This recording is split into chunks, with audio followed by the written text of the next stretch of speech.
श्री गणेशाय नमः। श्री परमात्मने नमः।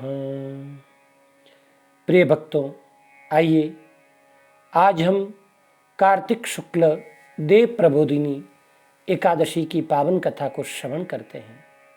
भगवान श्री कृष्ण युधिष्ठिर जी से बोले, राजन, कार्तिक के शुक्ल पक्ष में जो एकादशी होती है उसका जैसा वर्णन लोक सृष्टा ब्रह्मा जी ने नारद जी से किया था वही मैं तुम्हें बतलाता हूँ। नारद जी ने कहा, पिताजी, जिसमें धर्म कर्म में प्रवृत्ति कराने वाले भगवान गोविंद जागते हैं उस प्रबोधिनी एकादशी का महात्म्य बतलाइए। ब्रह्मा जी बोले, मुनि श्रेष्ठ, प्रबोधिनी का महात्म्य पाप का नाश, पुण्य की वृद्धि तथा उत्तम बुद्धि वाले पुरुषों को मोक्ष प्रदान करने वाला है। समुद्र से लेकर सरोवर तक जितने भी तीर्थ हैं वे सभी अपने महात्म्य की तभी तक गर्जना करते हैं जब तक कि कार्तिक मास में भगवान विष्णु की प्रबोधिनी तिथि नहीं आ जाती। प्रबोधिनी एकादशी को एक ही उपवास कर लेने से मनुष्य 1000 अश्वमेध तथा 100 राजसूय यज्ञ का फल पा लेता है।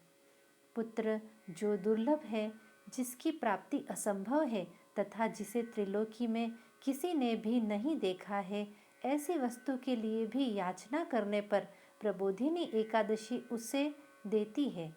भक्तिपूर्वक उपवास करने पर मनुष्यों को हरि बोधिनी एकादशी ऐश्वर्य, संपत्ति, उत्तम बुद्धि, राज्य तथा सुख प्रदान करती है।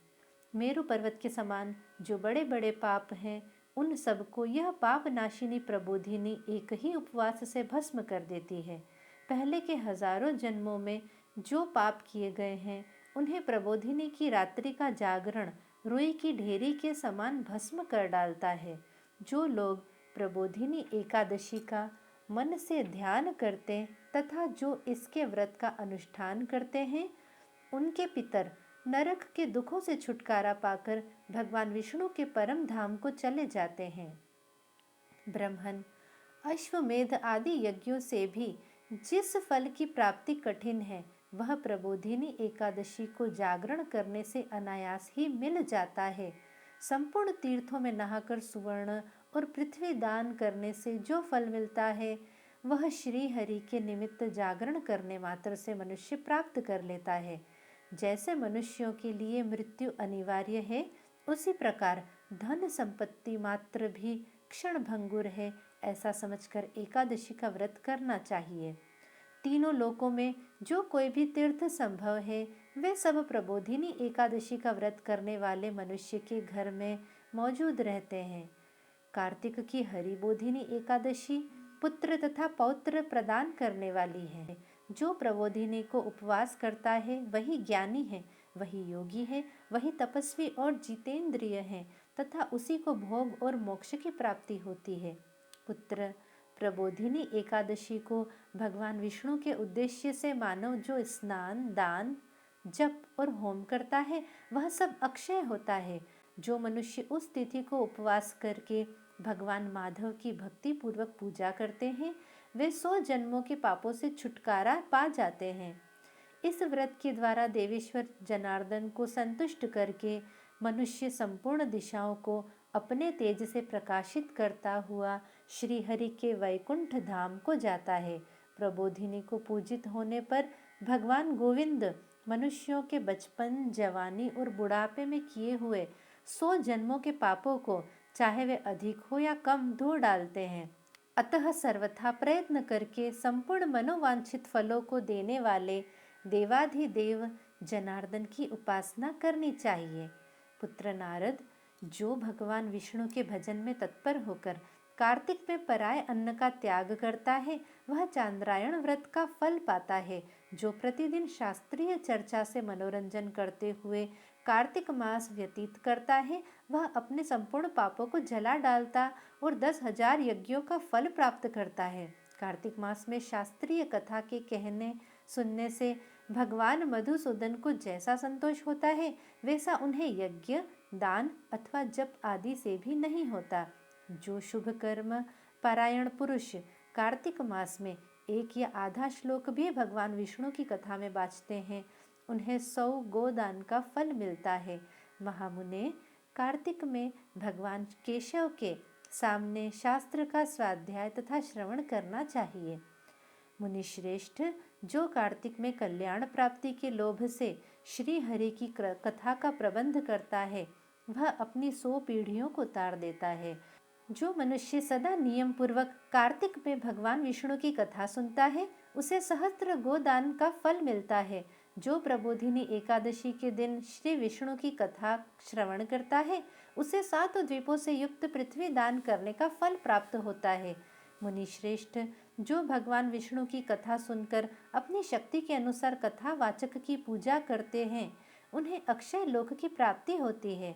नारद, जो मनुष्य कार्तिक मास में भगवत संबंधी गीत और शास्त्र विनोद के द्वारा समय बिताता है, उसकी पुनरावृत्ति मैंने नहीं देखी है। मुने, जो पुण्यात्मा पुरुष भगवान के समक्ष गान, नृत्य, वाद्य और श्री विष्णु की कथा करता है, वह तीनों लोकों के ऊपर विराजमान होता है। मुनि श्रेष्ठ, कार्तिक की प्रबोधिनी एकादशी के दिन बहुत से फल फूल, कपूर, अर्गजा और कुमकुम के द्वारा श्री हरि की पूजा करनी चाहिए। एकादशी आने पर धन की कंजूसी नहीं करनी चाहिए, क्योंकि उस दिन दान आदि करने से असंख्य पुण्य की प्राप्ति होती है। प्रबोधिनी को जागरण के समय शंख में जल लेकर फल तथा नाना प्रकार के द्रव्यों के साथ श्री जनार्दन को अर्घ्य देना चाहिए। संपूर्ण तीर्थों में स्नान करने और सब प्रकार के दान देने से जो फल मिलता है, वही प्रबोधिनी एकादशी को अर्घ्य देने से करोड़ गुना होकर प्राप्त होता है। देवर्षि, अर्घ्य के पश्चात भोजन, आच्छादन और दक्षिणा आदि के द्वारा भगवान विष्णु की प्रसन्नता के लिए गुरु की पूजा करनी चाहिए।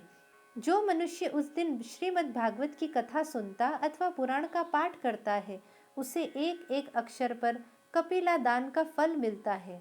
मुनिश्रेष्ठ, कार्तिक में जो मनुष्य अपनी शक्ति के अनुसार शास्त्रोक्त रीति से वैष्णव व्रत एकादशी का पालन करता है, उसकी मुक्ति अविचल है। केतकी के एक पत्ते से पूजित होने पर भगवान गरुड़ ध्वज 1000 वर्ष तक अत्यंत तृप्त रहते हैं। देवर्षि, जो अगस्त के फूल से भगवान जनार्दन की पूजा करता है, उसके दर्शन मात्र से नरक की आग बुझ जाती है। वत्स, जो कार्तिक में भगवान जनार्दन को तुलसी के पत्र और पुष्प अर्पण करते हैं, उनका जन्म भर का किया हुआ सारा पाप भस्म हो जाता है। मुने, जो प्रतिदिन दर्शन, स्पर्श, ध्यान, नाम कीर्तन, स्तवन, अर्पण, सेचन, नित्य पूजन तथा नमस्कार के द्वारा तुलसी में 9 प्रकार की भक्ति करते हैं, वे कोटि सहस्त्र युगों तक पुण्य का विस्तार करते हैं। नारद, सब प्रकार के फूलों और पत्तों को चढ़ाने से जो फल होता है, वह कार्तिक मास में तुलसी के एक पौधे से मिल जाता है। कार्तिक आया देख प्रतिदिन नियम पूर्वक तुलसी के कोमल पत्तों से महाविष्णु श्री जनार्दन का पूजन करना चाहिए। 100 यज्ञों द्वारा देवताओं का यजन करने और अनेक प्रकार के दान देने से जो पुण्य होता है, वह कार्तिक में तुलसी दल मात्र से केशव की पूजा करने पर प्राप्त हो जाता है। जय श्री कृष्ण। राधे राधे।